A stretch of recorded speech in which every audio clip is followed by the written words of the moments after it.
ಅಬ್ಬಾ! ಒಂದೇ ವಾರದ ಅಂತರದಲ್ಲಿ ಎರಡೆರಡು ಕಸಿನ್ ಸೀಮಂತ. ಮೇಕಪ್ ತೆಗೆಯೋದು ತುಂಬ ಸಿಂಪಲ್ಲು. ಹೇಗೆ ತೆಗಿತೀನಿ? ವಿಡಿಯೋ ನೋಡ್ತಾ ಇರಿ, ನಿಮಗೆ ಗೊತ್ತಾಗತ್ತೆ. ಫಸ್ಟ್ ಸೀಮಂತಕ್ಕೆ ನಾನು ಹಾಕೊಂಡಿದ್ದು ರೆಡಿ ಟು ವೇರ್ ಸಾರಿ ಮತ್ತು ರೆಡಿಮೇಡ್ ಬ್ಲೌಸು.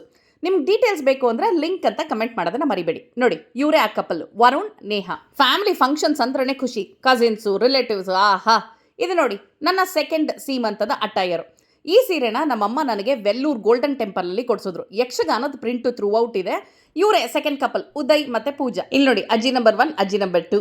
ಇಲ್ಲಿ ಪ್ರಶಾಂತ್ ಮತ್ತು ನನ್ನ ಕಸಿನ್ಸ್ ಎಲ್ಲ ಫುಲ್ಲು ಹರಟೆನಲ್ಲಿ ಬ್ಯುಸಿ ಇದ್ದಾರೆ. ಹಿಂದೆ ನೋಡಿದ್ರೆ ನಮ್ಮ ಚಿಕ್ಕಪ್ಪ, ಚಿಕ್ಕಮ್ಮ, ನಮ್ಮಪ್ಪ, ನಮ್ಮ ಅಕ್ಕ. ಇವಳು ನೋಡಿ ನಿತ್ತು, ನೆಕ್ಸ್ಟ್ ನೀನೇ ಕಣೆ ಅಂದರೆ ಓಡ್ತಿದ್ದಾಳೆ. ಚೆನ್ನಾಗಾಯ್ತು ಫಂಕ್ಷನ್ನು. ಆ್ಯಕ್ಚುಲಿ ನನ್ನ ಸೀಮಂತನೂ ಜ್ಞಾಪಕ ಬರ್ತಾ ಇತ್ತು. ಬಸ್ರಿ ಹುಡುಗಿ ಡಾನ್ಸ್ ಎಲ್ಲ ಮಾಡಿದ್ಲು.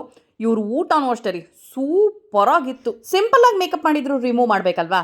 ಅದಕ್ಕೆ ನಾನು ಜಾನ್ಸನ್ ಬೇಬಿ ಆಯಿಲ್ನ ಅಪ್ಲೈ ಮಾಡ್ತೀನಿ. ಫಸ್ಟು ಚೆನ್ನಾಗಿ ಮಸಾಜ್ ಮಾಡಿ ತೆಗೆದ್ಮೇಲೆ ಮೈಕ್ರೋ ಫೈಬರ್ ಕ್ಲಾತ್ನ ವೆಟ್ ಮಾಡಿಕೊಂಡು ಅದರಲ್ಲಿ ಮುಖಾನ ಒರೆಸ್ಕೊಂಡ್ರೆ ಈಸಿಯಾಗಿ ಮೇಕಪ್ ರಿಮೂವ್ ಆಗಿಬಿಡುತ್ತೆ. ಬಾಯ್.